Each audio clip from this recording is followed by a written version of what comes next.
Well, you can just tell us about him anyway. And it looks like we are live. So, hello there. Of course, I'm Jay Frost. You may know that. If you've been to these sessions before, welcome to the Philanthropy Mastermind series. And today we are live from London and from a very special place and a very special city. And I'll tell you all about that in just a moment. But first, I want to welcome you here and also encourage you to utilize a couple of things that we have, abilities for you to engage with us in a discussion today. So you'll see at the bottom of your screen, since this is set up as a Zoom webinar, that we have the way for you to engage with us by chat, but also through Q&A. I want to encourage you to go ahead and let us know that you're here with the chat and just say hello. That's always a nice thing to do. Let us know where you're coming in from, maybe where you work, whatever you'd like to say there, just to let us know that you're with us. And also, the Q&A is a perfect place to load up those questions as they occur to you throughout, so that we can feast on those as we get through the conversation. So with that, I want to, of course, thank so much Kirsty MacDonald for hanging out today and letting me come into her office. You can't see it, or this incredible institution, the Royal Academy of Music in London, but we're going to learn all about it now. But I want to just give a very briefest of introductions to her, so that you have an idea about this scope of work that she's been engaged in, and the kinds of things that she can talk to us about today.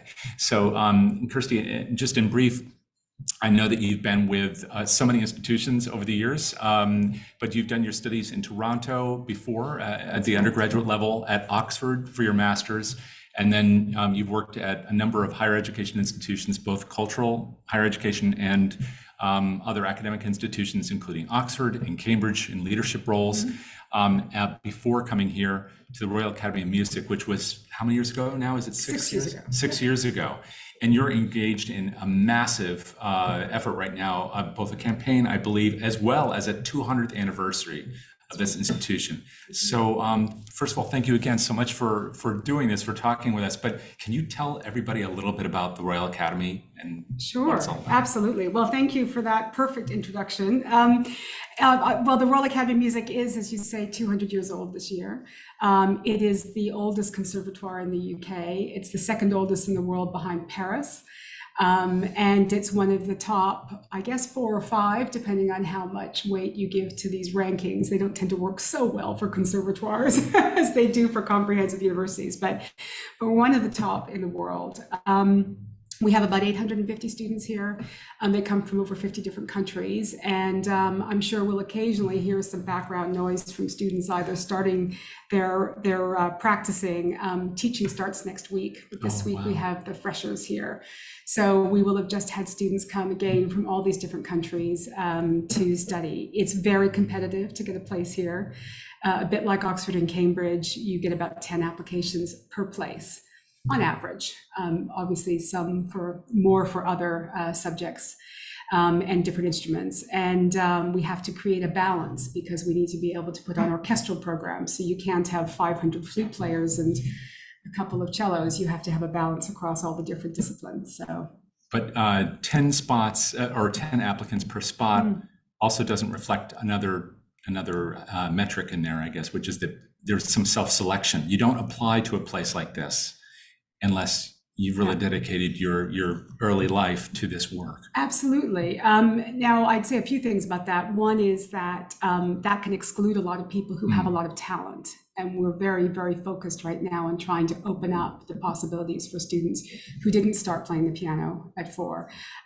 There are some instruments in some areas where you can start later, and we're really exploring that and workshopping with different students who maybe come from the state school sector who haven't had the privilege of private lessons and whatnot. So also students who do apply will get an audition. Now, I don't want to over-encourage everybody to audition for the Royal Academy of Music. Apply now. But if you apply like you would for any university in the UK, the difference is you will get an audition here. And I think that's really actually very important, that people get an opportunity. Amazing. But it still must be kind of daunting for the applicant. That sounds a bit like Fame or something, or not Fame. I'm actually Flashdance, where maybe you should or shouldn't be auditioning, but it sounds like the doors are open for talent. They are. Though I think it is intimidating. I think there is a certain element of students self-selecting. I think in a way the pandemic, which meant that we had to move everything online, opened up a lot of avenues for students because they felt they could put together a video of them singing or playing an instrument. And I think we've tried to retain some of the best of that in terms of opening access to this place. What you didn't mention now, but you were mentioning, is you took me on a little tour. And if you come to London, there are 500 performances here a year. So I don't know if they're all open to the public, but yeah, pretty much everything is. But it's a place you'd like to come and hear something, not only because of the great music that's being done here, but the beautiful spaces for it that really honor it. Small spaces where you can get close to the music and hear it wonderfully. But it's also a place where I can imagine that if you're inviting people who are coming into music maybe in the middle of their childhood or their young adult life, they're also bringing kind of a new awareness of what music can be. I mean, 200 years ago, music was a certain way. And today, there are a lot of ways that people are exploring music. We were talking about one just a few minutes ago with one of the orchestras founded by one of the graduates not long ago. So it sounds like it's not just open door to people with talent, at least for auditioning, but also to exploring what music means in today's context. Is that fair? Absolutely. I mean, and there are some departments, like for instance, composition, where, you know, you're not talking about just composing for an orchestra or a choir. You're talking about composing for video games, you know, or for, you know, themes for radio shows. You know, we had one of our honorary recipients this summer was somebody who has written for, you know, almost every theme tune you've heard on the BBC, he probably wrote. So, you know, there are amazing, there's an amazing range to the music that's written, how it's performed. I think a lot of artists like Sheku Kenny Mason, who's a very recent graduate of ours, makes a lot of his own arrangements, interprets music in a different way. So I think music and the styles of music that are being covered here are pretty vast. Right. As we're talking about this, of course, those of you who are joining us live or listening later, you're probably wondering where the money comes from for something like this, because it's kind of, you know, almost ethereal that people get to spend some time studying music like this. And that's because of you and your colleagues. So your journey in development has been for a while. When we first met, it was a couple decades ago. But how did you come to invest yourself here? I mean, why here? Why the Academy? Well, it's interesting because it seems like an obvious job when I got approached about it. Well, you've worked in education, you've worked in music. I grew up in a very musical environment. You know, surely this would be something that I'd want to do. And it turned out to be the case. I mean, it's been a really wonderful place to be. There's still a lot for us to do. And I guess with the bicentenary this year, there was an idea that the Academy needed to sort of step up its efforts in this area. It always done a bit of fundraising. We've always raised money for scholarships, particularly. And it just, various people here, particularly the principal and some of the governing body members said, we could do more, we could do better. So let's really aim high and try and be much more ambitious. So they created my job as a deputy principal as opposed to being a director of development. And the big difference about that is being at the table as decisions are being made and discussions are being had about what the strategy is, you know, what the future looks like. So I'm very involved in the strategic planning generally, which is a game changer for people in our field. Yeah, talk about that a bit. And especially because it sounds like it was, before you got here, it was a decision being made at the highest levels of the volunteer leadership. Yeah.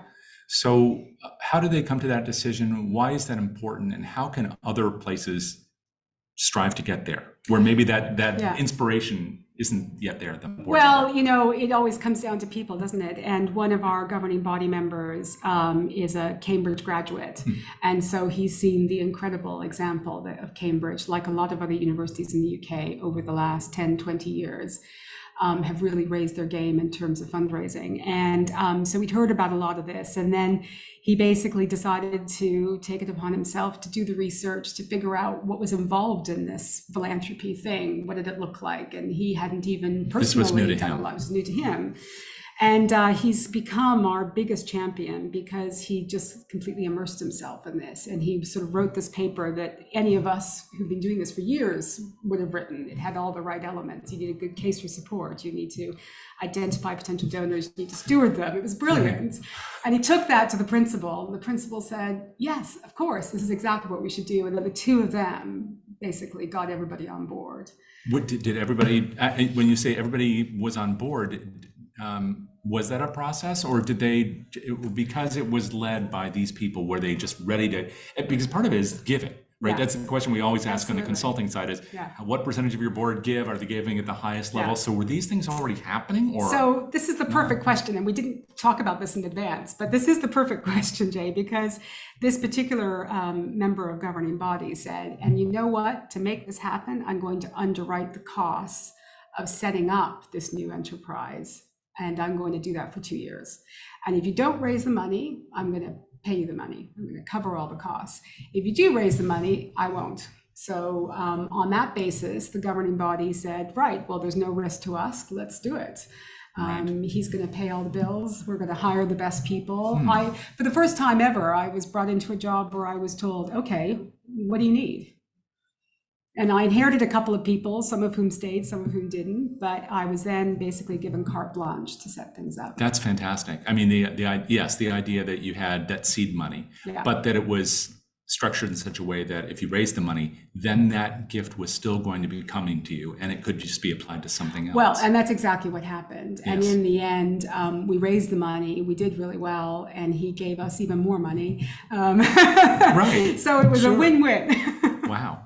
So was this part of the campaign, or was this all pre-campaign? This is all pre-campaign. So when I arrived, we were really having to use I think the Cambridge phrase, we had to build the bicycle while we were riding it. Mm-hmm. So we had to put together the team, the infrastructure, and at the same time, they were partway through a capital campaign to build that theater I've just shown you. Right. We have a beautiful theater named after Susie Sainsbury, who was the primary donor.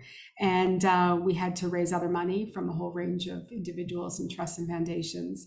So that was pretty challenging to come in and try and do that, as well as set up some infrastructure, make sure that the gift administration, the due diligence, all the processes were in place, because none of that was really in existence. And so we finished that capital campaign, and I brought in fairly early on more partnership, one of the leading consultancies here. Mm-hmm. In fact, they're in again tomorrow to kind of look at the next phase with us. Sure. And they came in, they did a sort of feasibility study, and they, in a truly transformational way, helped us figure out what was next for the Academy. What do we really want to do to make a difference to the world, and how are we going to communicate that in a powerful case for support? So the campaign that we've just launched was really off the back of that. So the counting from the campaign is from 2018, which was after we finished the capital project. So right, there's a lot to unpack even in that. But one element, if you don't mind, is just to mention the More Partnership. By the way, is a terrific consultancy based here out of Europe. But I always think about Joanna Motion among those people here who had run Case Europe, among many other things she's done in her career.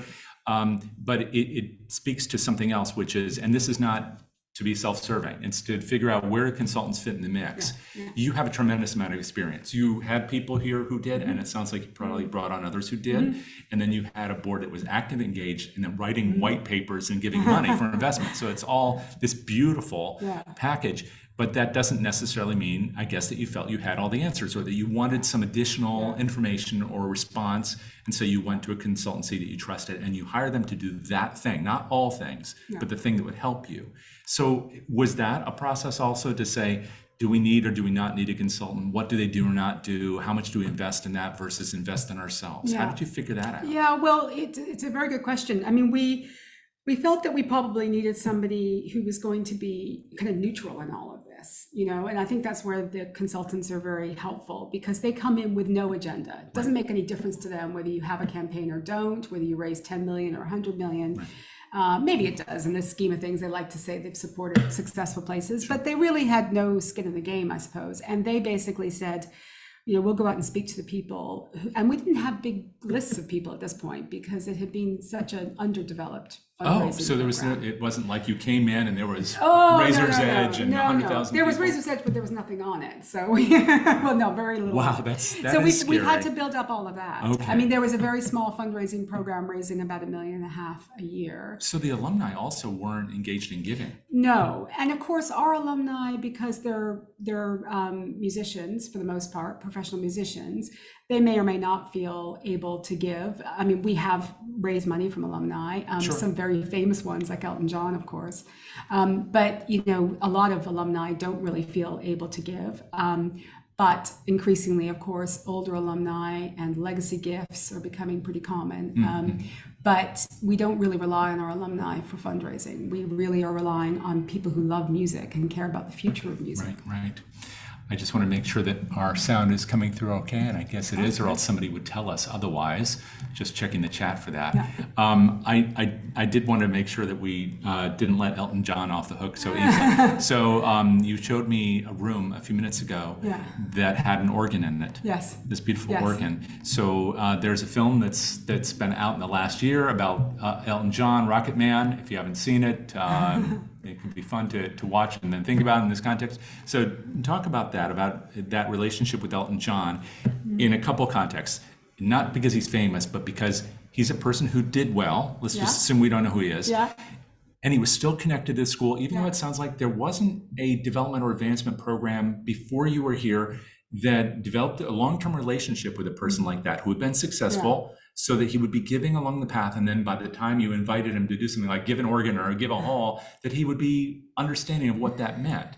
How did you then help that process? Well, the principal, Jonathan Freeman Atwood, deserves a lot of the credit for this because he and really his predecessors always maintained a very good relationship with Elton. When the story goes, and he tells it best because it was his story, but the story goes that when Jonathan became principal, he'd been vice principal, and when he got promoted to principal about 14 years ago, Elton came in to see him and sat across from him in his office and said, "Okay, Jonathan, what can I do to help you? What do you want?" Wow. What do you say when Elton John says, "How can I help you? What do you want?" Did he have an answer? Well, I think he tried a few ideas, and then Jonathan said, we need an organ. We need a really good organ for the Duke's Hall. And so Elton said, fine, let's get one designed for the hall. It's huge. I mean, I don't know how many meters high and wide it is. It's a very, very large instrument covering the whole back wall of the concert hall. And so Elton did that. So the principal has always been very good at keeping him in touch, getting him back to meet the students. And he did a couple of events, one at the Albert Hall and one at the Opera House a number of years ago to raise money for the Academy. So all of that money is being tucked away in an endowment fund, and it supports several scholars every year. Okay. So we have Elton John scholars every year. He comes and meets them. Now that's another aspect of this, which is that when you have a longer term relationship, that starts with a gift, maybe a class gift. When they're 21 years old, and then they've been giving along the path and supporting different ways, and then maybe making larger gifts, and then finally they're asked about a testamentary gift. It has some kind of logical progression, not just for us in development, but for the person. They understand they've been giving, and now they're thinking about legacy perhaps, or something else. But that sounds, again, different. So if in the case of something like this, an endowment gift for a population of people, even like Sir Elton John, if they weren't accustomed to that relationship necessarily, was the idea of an endowment gift or a legacy gift, was that new and shocking, or were they accustomed to it already? Were they open? I mean, how has that gone? It was at a time when we weren't actively asking for any endowment gifts, which we are very much doing now. Endowment, fundraising, endowed chairs are things that we've really launched as part of this campaign. And at the time, it was unusual. I think it was just a way that the Academy decided was going to be the best way of sustaining that funding that Elton generated and gave to us. So it has had a wonderful legacy, and we hope there are more gifts like that to come. Absolutely. Well, I was just thinking, if you have chairs for a lot of things, you could have a chair for orchestral music, but you could also have one for woodwinds, or you could have something for piccolo. So are you going to that? Well, level of granularity? Our focus right now is to get a chair for each of the 18 teaching departments. Okay. And so far we have piano, we have a chair of chamber music, which is a slightly sort of across different departments, but piano, chamber music, and musical theater. And the musical theater chair was fully endowed with what we think is the largest endowed post probably in the country. Really? It came from the Gatsby Foundation, which is the Sainsbury family. And they made a gift of £6 million last year to endow that post. And as far as we've reckoned, it's one of the most significant endowed posts. Right, right. And this is all contextual too, because this campaign is, how much is it, 60 million? Exactly, 60 million. So if you're at a university that's had a fundraising department for 100 years and you've had 5 different campaigns and the last one was $250 million, 60 million pounds may not sound like the same level, but imagine you started everything 6 years ago. Pretty much. I mean, to be fair to our predecessors, there was some level of activity. Obviously, yes. But there was a major step change 6 years ago. Yeah. And also to put it into context, we have an annual budget at this organization of about 24 million a year. So 60 million is, it's a lot. 2.5 times. Well, also you said how many current students? 850. 850. So it's a small institution. It's not like 50,000 students. Exactly. So as a matter of scale, actually, these are tremendous numbers. But it also speaks to the fact that there probably haven't been opportunities for people who love these things, not just graduates here, but across the country, like the Sainsbury family, to say this is something that I really enjoy. Yeah, exactly. And there's a big love of classical music in Britain, and as is there in the United States, but it's not always fully explored, and people are always invited to give. And one of the things that we have discovered in engaging with donors and potential donors about the endowment gifts, for example, is that if you love music and you care about music and musicians, there are relatively few places in this country where you could make a lasting kind of endowment gift, which has a kind of long-term value to the institution and a kind of recognition for that donor, you couldn't do that at an orchestra in this country. I don't want to, they have different priorities, but for us, building up the endowment, which currently sits at about 60 million in total, building that up is a big priority for us. And, I know one thing I wanted to talk with you about, and you mentioned it in kind of pre-notes to this, is similarities or differences in comparison to other higher education or educational institutions. And you've been on both sides, plus you've been on both sides of the ocean on this. What are some of the biggest differences or similarities you see? Well, one thing that has developed a lot in recent years is that fundraising for higher education, which has really kind of set the pace in fundraising in the UK. And now charities and cultural institutions are kind of following suit. So they're becoming more similar. I always say to people who are starting out in fundraising, I think going into higher education is probably the best experience you can get if you can get into the right institution where you're going to have people who are going to train you and invest in you. Because I think that's where a lot of the very best major gifts work is happening. But cultural institutions increasingly are doing more of that kind of major gift work, and the charities and the more sort of general charities in this country are as well. And there's a couple of exceptions that got onto this very early. But so I think there's more similarities now in that respect. And I think what's been very powerful in universities, and certainly the universities that I've been involved in, is there's a greater sense of what the case for support is. And I think that's such a difficult thing to get right. We struggled with it here. On one level, we just thought, well, we're excellent. We want to continue to be one of the best in the world, but that's not a very compelling case to tell. No. Can you talk about that a bit? Because there are people who are with us or listening later who struggle with this. It's so fundamental. Yeah. Do we need a case or not? Is it the same thing as essentially our brochure or website? Or are we trying to talk about the future vision? What kind of case did you develop both here, but also the other places where you've worked, which made all this work possible? Well, I mean, what was interesting and very much part of getting to this case for support was both the work that More Partnership did and the feedback we got from that. And also we decided to really think about the brand and the identity of the campaign. And as we started to do that, we realized that we actually need to look at the whole organization's identity. And this kind of goes back to that, what I said earlier about it's incredibly valuable and quite a game-changing thing to be in the kind of role I have, where I can say, oh, well, let's look at the brand, let's look at this, let's figure out how these areas work together. So we basically went back to the drawing board and said, I know we're 200 years old. I know, it says we do what it says in the TIM. But if you look at conservatoires around the world, they're all saying very similar things. And we had a branding genius called Michael Johnson of a company called Johnson Banks, who had done the Dear World, Yours Cambridge campaign, which was absolutely brilliant. If you haven't seen the branding from that campaign, it's some of the best I've seen. And it's all about the impact that Cambridge makes on the world. We brought him in, and he happens to be a musician himself, plays guitar, loves music, loves opera. Yeah. And he came in and he said, you don't want to just do a brand or sort of a campaign brand. You actually need to do a rebrand of the organization. So that's when we really started to dive into, and we did this through different sort of workshops with people who work here, teaching staff, students. Why do you come here? Why do you choose us? Why does it matter? And we really got under the skin of what we do and why we do it and why people come here.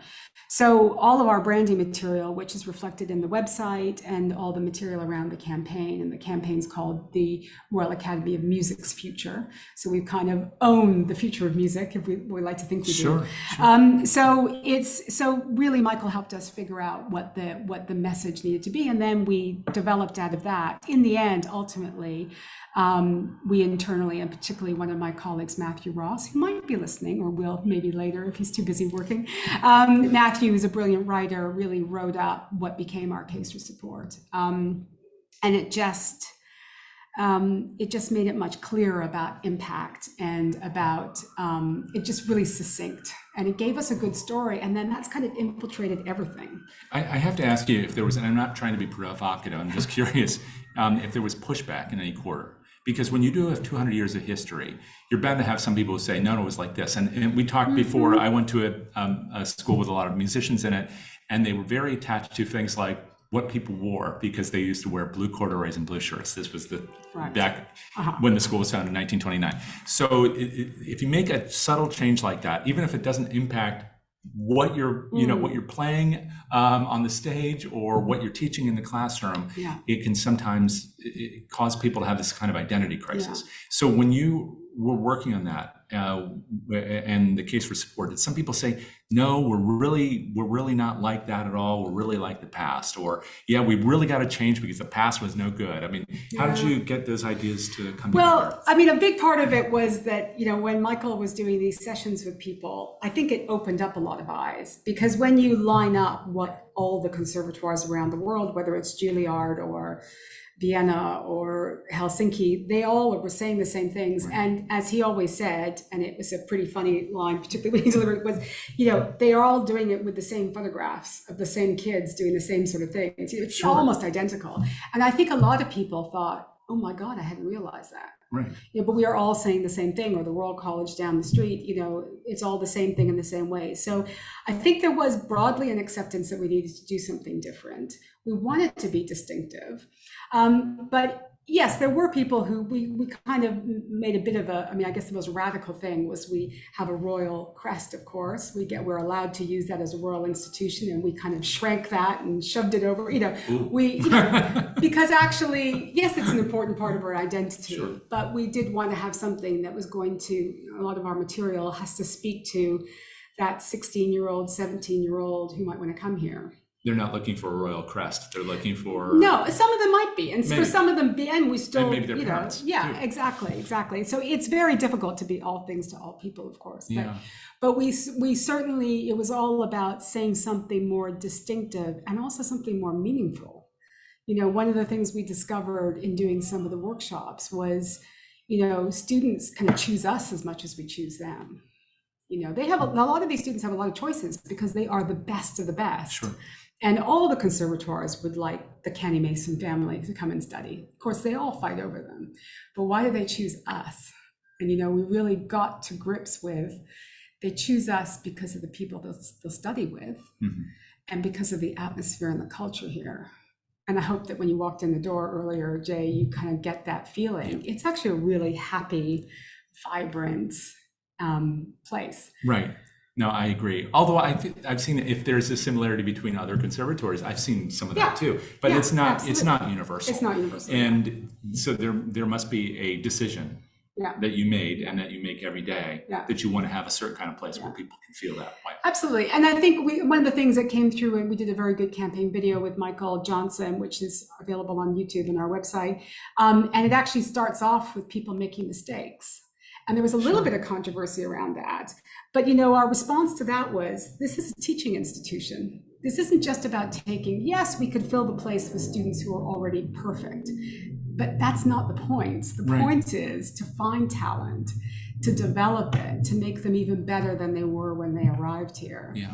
And so the video starts with a few wrong notes and then getting them right. So there was a bit of controversy around that. People thought, oh gosh, do we really want to show people making a mistake? But that's what teaching is about. Absolutely. Yeah. One of the other things about all this is I'm imagining that when you have students from, did you say 60 countries? Well, at least 50, but yes. Yeah. So that means people with different experience, not just of their learning experience, but also their experience in terms of philanthropy. Because today, I'm sure you are inviting everybody to support the work of the school. So are you seeing differences? Because this is something you definitely understand anyway, before this place. I should have just asked something else. Where were you born? Because you are all over the place. Well, I was born about 30 miles from here. Okay. So in Beaconsfield, which is just west of London. So. All right, but you ended up going to school in Toronto. Yeah, so we moved to Canada when I was little, and I did all my education there and started my career there. And then came back. back. So you're truly kind of one of these international people. I don't know if you think of yourself that way, but yes, you are. And this is a very international city, so she's not alone. I mean, you walk around here, you hear every language, and everybody's from everywhere, and that's one of the things that's amazing about this miracle of London. But I can imagine that when people come in from all these places, they do have a different experience of how do you engage with your school outside the classroom. What has that been like for you in terms of maybe similarities or differences to engaging with alumni, parents, current donors in the United States and in Europe and England? Well, I think what's wonderful about being in what is a very small institution is really being able to engage with a lot of people. And, sometimes when you work in these very big universities, as I have, you don't really get to know the students. And I think that's you're missing the whole point of working in higher education if you don't get to meet students and see them and talk to them in the hallway and hear them perform. So that's one of the real joys.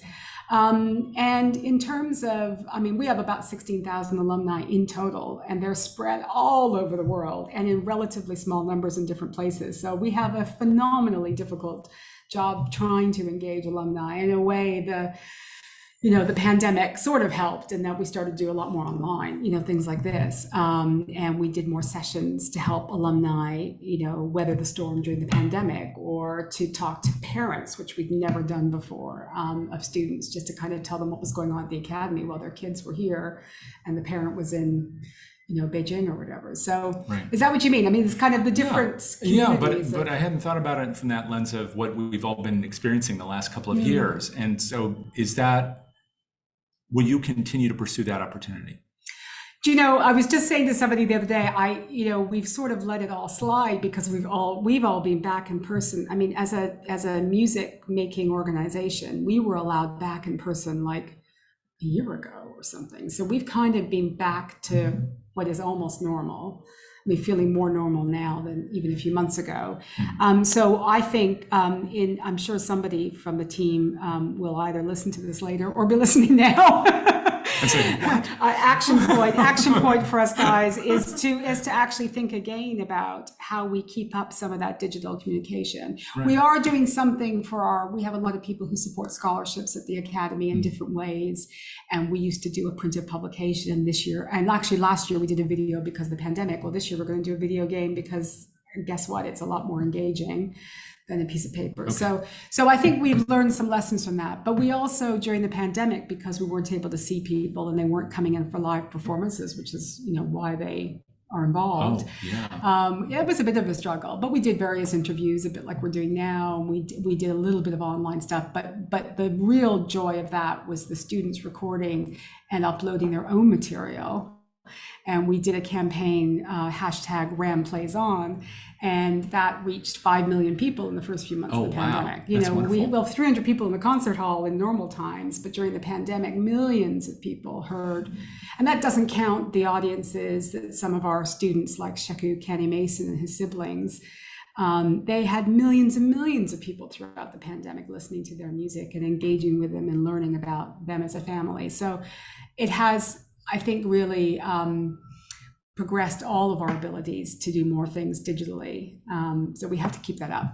What has surprised you the most since you've been here, but particularly in the last 2-3 years? Well, I think, with the beginning of the pandemic, we all panicked and thought, oh my God, nobody's going to give us any money. And what did surprise me, and I remember comparing notes with my opposite number at the college, who said, oh, I think it'll be, people will keep giving. And I said, no, I don't know. Well, we raised double the money we'd raised the year before. And last year we raised the same again. So I think what happened, and that may be different with the cost of living crisis that we're now going through, but I think what happened during the pandemic is people felt they really needed to double down their support for the things that mattered to them. And we did some very successful campaigns, what we call the Academy Response Fund, which was all about supporting students who were struggling during the pandemic. Because of course, a lot of our students to live in London do gigs and hopefully a lot of musical things, not just working in a bar, although that happens too. Sure. But they lost all of their work, no matter what it was, overnight, and they couldn't live. So, and some of them couldn't go home. So what really did surprise me was the way that people who cared about the Academy and its students really doubled their support in that time, and really responded to, and I never really thought that was going to happen. I wonder if there's a lesson from any of this that you think is particularly applicable, especially to people who are listening in the United States, that's the majority of the audience for these webcasts, who have struggled with the other side of that equation, that fear that you had that ultimately you overcame, that people were here, that they really wanted to support the work. Some institutions, especially arts institutions, are really struggling, or that struggle is really hitting now. Yeah. Are there, if you were giving your 2 or 3 bit of wisdom, what might you recommend to other organizations, especially smaller arts organizations? They're trying to figure out, how do we make it through this kind of ripple effect? Yeah, it's really difficult, and as I say now, certainly in the UK, and I imagine so in the US, the whole cost of living crisis, the latest crisis, everybody is worrying about how they're going to pay their bills, because the bills here certainly, energy bills and stuff are going up. I don't know if that's quite happening in the US yet. Maybe not. It is, but you're really being hit here. I saw a chart the other day on the news that had, the UK right up at the top of that. So, but in turn, and I also know that a lot of audiences have not come back to live concerts. So if it's an orchestra or, a kind of live music or theater organization, I think they are really struggling sometimes, because I think there's probably a good quarter of the audience which just isn't ready to come back, and that's going to take time. So I think a lot of it comes down to the core principles we all try and deliver, which is having a really good case for support, being really clear about what you need the money for, and it sounds so simple, but we know it's actually sometimes difficult to communicate that in a really compelling way. So I think getting that story right, and getting a lot of people involved in this. The reason that I tell people that we've been successful here, not because I'm here or because there's a great development team, which is true, but because the principal cares about this. So every opportunity he gets, he talks about why philanthropy is important, whether it's to staff, whether it's to alumni, whether it's to donors. The teaching staff here are getting more and more involved in fundraising and helping to communicate to our donors why it matters. We've just had a brilliant gift from a couple who supported us for 10 years at a very helpful amount, and they've just multiplied that. And they've done that because I think we had a real opportunity for them to give that was going to make a difference to a lot of students. And we got that across because the head of the department got involved, and the head of another department who was going to benefit, and they really thought about what would make a difference to their students. So I think it's all of that stuff, but it is, fundraising, especially at the big gift level, is always a team sport. And it really does require, we also have a brilliant development board opening up doors that we didn't have open to us before. Right. And it sounds like your donors are coming from alumni, from parents, from friends, from people who value music across the country. A whole range of people. Around the world. And in fact, mainly people who just love music and go to concerts and care about it and know that when they come here, they might hear a musician that in 3 or 4 years' time, they're going to hear singing at the Met or singing at the Opera House or leading the London Symphony Orchestra. And they're going to think, oh my God, I was there when he was a student. And I heard him before he was famous. Yeah. So give them that chance to be a part of that. Yeah. Yeah. That's something I guess that we all can do. And I'm sorry if I've been ignoring you out there. If you had any questions, I'll take a look and see quickly if there are any. And no, it's just a hello. So we're nice to have a hello there from Philly. But hopefully in the course of this conversation, I'd ask some of the things that you would have asked.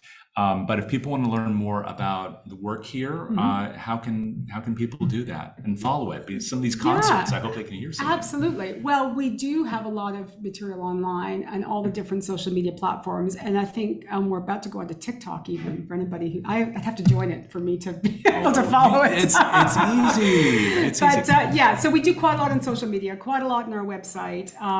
Some concerts are still being live streamed. But if anybody wants to sort of drop me a line and ask me a question, they can do that. The easiest way to do that is there's an email, deputy principal at ram.ac.uk. Okay, so. And we'll make sure to put that in the notes on YouTube as well, in case you missed that. And we'll also include a link to the Royal Academy of Music, a place that you want to know more about. And this is a place both here and in London where the music never stops. So whether your thing is music from long ago or as fresh as yesterday, you'll find it here in London, and you'll find it here at the Royal Academy of Music. So I hope you'll enjoy all of that. I want to thank you so much for doing this, Kirsty. Jay. Great to see you again. It's great to see you. It's been a long time. She was kind enough to do this. I hope you enjoyed it. Please do share it with your colleagues, and especially if you're in arts fundraising, cultural fundraising, or higher education fundraising. I'm sure that there's some wisdom in here that your colleagues would benefit from. So feel free to share the link with them as well. My thanks, as always, to DonorSearch for allowing me to go on these adventures and talk with people like Kirsty and learn from the best. You can learn more about DonorSearch at DonorSearch.net. I know I haven't talked about them today, but that's by design. For the last 6 years now, they've allowed us to have an opportunity to talk with leaders in fundraising and philanthropy and share that with you on a non-commercial basis, but that doesn't mean they don't want your business. If you do want to know about your donors, then you definitely want to check them out. And as you heard from this discussion, you want to know about your donors. So check them out at DonorSearch.net. And while you're there, you can see the entire list of all the things that we have coming your way under the Resources tab. There's also another program today with the founders, Bill Tedesco and Sarah Tedesco, talking about the future of DonorSearch itself as it hits its 15th anniversary. So happy anniversary to our friends there. Our thanks to all of you for hanging out with us, especially to Kirsty for being with us today. And we'll look forward to seeing you next time. Till then, take care.